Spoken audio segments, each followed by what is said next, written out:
ఆంధ్రప్రదేశ్ రాష్ట్రం అంతా కూడా చూస్తున్నారు. నిన్న చంద్రబాబు నాయుడు గారు చిత్తూరు జిల్లా పర్యటన చేస్తూ జీడి నెల్లూరు గంగాధర్ నెల్లూరు కాన్స్టిట్యున్సీలో మాట్లాడుతూ తన కార్యకర్తలతో మాట్లాడుతూ ఆయన ఎక్కడ కూడా డైరెక్ట్గా కానీ ఇండైరెక్ట్గా కానీ వైఎస్ఆర్సీపీ కార్యకర్తలకు లీడర్స్కు ఎటువంటి పని చేయకూడదు. ఒకవేళ వైఎస్ఆర్సీపీ వాళ్ళకి ఏదైనా పని చేస్తే పాముకు పాలు పోసినట్లు లెక్క అనే మాట ఒక సీఎం గారు, ఆంధ్రప్రదేశ్ రాష్ట్రానికి ముఖ్యమంత్రి అయిన చంద్రబాబు నాయుడు గారు ఇది మాట్లాడుతున్నారంటే నిజంగా చాలా బాధాకరంగా ఉంది. ఎందుకంటే ఆయన కేవలం ఒక తెలుగుదేశం పార్టీకి మాత్రమే ముఖ్యమంత్రి కాదు, ఒక బీజేపీ పార్టీకి కాదు, ఒక జనసేన ఒక కూటమికి మాత్రమే కాదు. ఆయన ముఖ్యమంత్రిగా అచంచలమైన నిశ్చలమైన మనసుతో ఆంధ్రప్రదేశ్ రాష్ట్రంలో ఉన్న ప్రతి ప్రజలు కూడా ఈసారి వాళ్లకు ఒక బంపర్ మెజారిటీ ఇచ్చినారు. దాన్ని అందుకునే ఆయన ఈరోజు ముఖ్యమంత్రి అయినాడు. ఏ రోజైతే ఆయన ముఖ్యమంత్రిగా ప్రమాణం స్వీకారం చేసినాడో ఆ రోజు ప్రమాణం చేసినాడు. ఎక్కడ కూడా పక్షపాతాలు ఎక్కడ కూడా ఎవ్వరికి కూడా పక్షపాతాలు చేయకుండా అందరికీ కూడా న్యాయం సమకూర్చుతానని చెప్పి దేవుని పైన ప్రమాణం చేసి ఆయన ముఖ్యమంత్రిగా ఆ రోజు ముఖ్యమంత్రి సీట్లో కూర్చున్నాడు. అయితే ఈరోజు ఆయన ఇట్లా చెప్పడం చాలా బాధాకరంగా ఉంది. పవన్ కళ్యాణ్ మాత్రం ఎప్పుడు చూసినా కూడా ఫిలింలో ఎంత పెద్దగా డైలాగ్ చెప్తుంటాడో అదేవిధంగా పాలిటిక్స్లో కూడా ఆయన మాట్లాడుతుంటాడు. డైలాగ్ మీద డైలాగ్ వేస్తుంటారు పవన్ కళ్యాణ్ గారు. ఈరోజు ఇదే పవన్ కళ్యాణ్ గారిని నేను అడుగుతున్నాను, నిన్న మాట్లాడినారు కదా చంద్రబాబు నాయుడు గారు, ఇంతవరకు మీరు డిప్యూటీ సీఎంగా ఉంటూ ఎందుకు రియాక్షన్ పెట్టలేదు? ఇంతవరకు కూడా మీరు ఎందుకు ఆ స్టేట్మెంట్ని ఖండించలేదు? ఎలక్షన్కు ముందర అయితే ఊరు వాడ అన్ని ఊర్లు పోయినారు, ప్రతి ఊరికి పోయినారు, సంక్షేమ పథకాలు ఇస్తానని చెప్పినారు, ప్రతి ఒక్కరికి కూడా ఏది పడితే అది చెప్పేసినారు మీరు. అయితే ఇంతవరకు కూడా మీరు ఎక్కడ కూడా హామీలని నెరవేర్చలేదు. అంటే ఈరోజు చంద్రబాబు నాయుడు గారు ఏం చెప్తున్నారంటే వైఎస్ఆర్సీపీ వాళ్ళకి ఎటువంటి పని చేయకూడదంటే డైరెక్ట్గా అఫీషియల్స్ కానీ టీడీపీ క్యాడర్కి కానీ టీడీపీ లీడర్స్ కానీ అందరికీ కూడా మెసేజ్ ఇచ్చినట్లే, ఏమని వైఎస్ఆర్సీపీ వాళ్ళకి ఏది చేయొద్దు అని. మీరే బాగా ఒక ముఖ్యమంత్రి స్థానంలో ఉంటే ఈ మెసేజ్ని పంపించినారు. ఇంకా గ్రామ స్థాయిలో టీడీపీ లీడర్స్ ఇంకా పైన ఈ ఒక్క మెసేజ్ని బేస్ చేసుకొని చంద్రబాబు నాయుడు గారు చెప్పిన ఈ మెసేజ్ని బేస్ చేసుకొని ఎంతమంది వైఎస్ఆర్సీపీ కార్యకర్తని లీడర్స్ని ఇబ్బంది పెట్టారనేది ఒక్కసారి చంద్రబాబు నాయుడు గారు ఆలోచించాలి. ఎందుకంటే ఈ స్టేట్మెంట్ లా అండ్ ఆర్డర్ సిట్యుయేషన్ను కూడా ఇక్కడ ఒక లా అండ్ ఆర్డర్ సిట్యుయేషన్ కూడా చేంజ్ చేసే ఒక మెసేజ్ ఆయన చెప్పినారు. కాబట్టి ఖచ్చితంగా ఈరోజు వైఎస్ఆర్సీపీ పార్టీ దీన్ని ఖండిస్తున్నాము.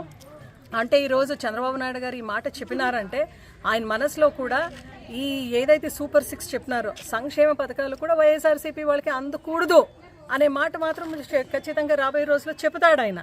ఇప్పుడు వైఎస్ఆర్సీపీ వాళ్ళకి చేయొద్దు అంటే వైఎస్ఆర్సీపీకి ఓటేసిన వాళ్ళందరికీ కూడా సంక్షేమ పథకాలు కూడా ఇవ్వద్దండి అనే మాట కూడా ఖచ్చితంగా ఇంకా రాబోయే రోజుల్లో చెప్తాడు. దాంట్లో అటువంటి అనుమానమే లేదు.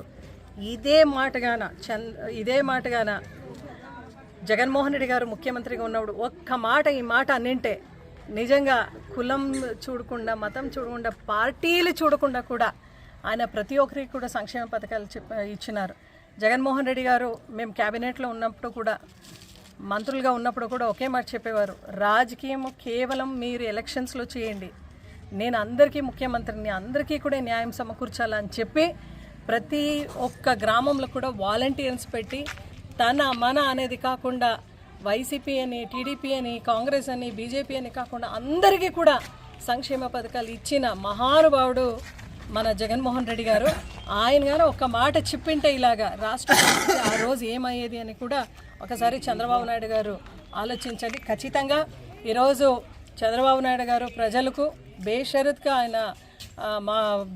ఆయన సారీ చెప్పాలి. ఎందుకంటే ఇటువంటి స్టేట్మెంట్స్ ఒక ముఖ్యమంత్రిల స్థాయిగా ఉన్న మనిషికి అది కరెక్ట్ కాదు. ఇంకా బీజేపీ కూడా నరేంద్ర మోదీ గారు కూడా దీనిపైన స్పందించాలి. ఎందుకంటే సంక్షేమ పథకాలు నాకు మొత్తం భారతదేశంలో అందరికీ ఇస్తానని చెప్తా ఉన్న నరేంద్ర మోదీ గారు అయితేమి, పురంధేశ్వరి గారు కూడా చాలా పెద్దగా ఆమె కూడా స్పీచ్లు ఇస్తుంటారు. ఇప్పుడు మీ సొంత బావగారు ఈ మాట మాట్లాడినారు, ఇంతవరకు కూడా మీరు కూడా ఖండించలేదు. ఎందుకంటే వైఎస్ఆర్సీపీ వాళ్ళకి పని చేయొద్దని చెప్తే దాంట్లో ఎంతమంది మహిళలు ఉంటారు. మీరు కూడా సాటి మహిళగా, నేను కూడా ఈరోజు సాటి మహిళగా ఎంత బాధపడుతున్నాను. దయచేసి ఏదైతే మీరు చంద్రబాబు నాయుడు గారు ఈ స్టేట్మెంట్ చెప్పినారో ఇమ్మీడియట్గా దాన్ని ఉపసంహరించుకోవాలని వైఎస్ఆర్సీపీ పార్టీ వాళ్ళు డిమాండ్ చేస్తున్నాము. ఇలాంటి మా మాట మళ్ళీ ఎక్కడ కూడా మాట్లాడకూడదు. దీనిపైన డీసీఎం పవన్ కళ్యాణ్ గారు కూడా స్పందించాలి. ఎందుకంటే ఎలక్షన్కు ముందు మీరు కూడా చాలా గొప్ప గొప్ప మాటలు చెప్పినారు. 30,000 మంది అమ్మాయిలు మిస్సింగ్ అయిపోయినారు. మా ఒక ప్రభుత్వం రాగానే వాళ్ళందరినీ తెప్పిస్తామన్నారు. ఇంతవరకు మహిళల గురించి ఎక్కడ కూడా మీరు మాట్లాడేది. ఎక్కడ పోయినారా 30,000 మంది, ఎక్కడి నుంచి మీరు తీసుకొని వస్తున్నారని లెక్క బుక్క ఏది కూడా చెప్పుకోకుండా ఈరోజు ఆ పదవిలో మీరు కూర్చున్నారు. డెఫినెట్గా పెనుగొండ పరిస్థితిలో కూడా ఇక్కడ హాఫ్ నాలెడ్జ్తో సవితమ్మ కూడా వివరిస్తూ ఎప్పుడు పడితే అప్పుడు, ఎందుకంటే చంద్రబాబు నాయుడు గారి స్టేట్మెంట్ బేస్ చేసుకొని వంశీ గారిని అయితే ఏమి, అదేవిధంగా పోసాని గారిని అయితే ఏమి, సోషల్ మీడియాలో ఎవరు ఏం పెడితే కానీ వాళ్ళందరినీ కూడా అరెస్ట్ చేయడమే ఒక పనిగా పెట్టుకున్న టీడీపీ వాళ్లకు పెనుగొండ నియోజకవర్గం సత్యసాయి జిల్లాలో కూడా ఇదే జరుగుతూ ఉంది. ఎక్కడ ఎవరైతే వైఎస్ఆర్సీపీ వాళ్ళు ఉంటారో వాళ్ళని టార్గెట్ చేసి మరీ వాళ్ళని హింసించడమే ఒక పనిగా మీరు పెట్టుకుంటారు. ఎల్లకాలంలో అధికారం శాశ్వత కాదు. ఎల్లకాలంలో మీ మాట జరగదు. చంద్రబాబు నాయుడు గారు, పవన్ కళ్యాణ్ గారు, అదేవిధంగా పురంధేశ్వరి గారు ఎల్లవేళలో ఇదే టైం అనేది ఉండేది. మంచి టైం అనేది వస్తుంది. మేము మీలాగా రెడ్ బుక్ పరిపాలన, ఆ బుక్ పరిపాలన ఏమీ చేయము.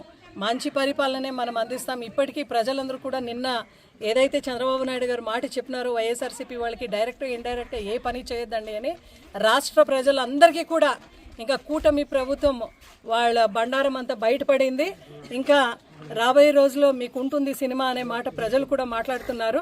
వైఎస్ఆర్సీపీ పార్టీ తరపున అయితే మేము చంద్రబాబు నాయుడు గారికి ఖచ్చితంగా వాళ్ళు చేసిన స్టేట్మెంట్కు వాళ్ళు రాష్ట్ర ప్రజలకు సారీ చెప్పాలి అని మేమందరూ కూడా విజ్ఞాపిస్తూ నమస్తే.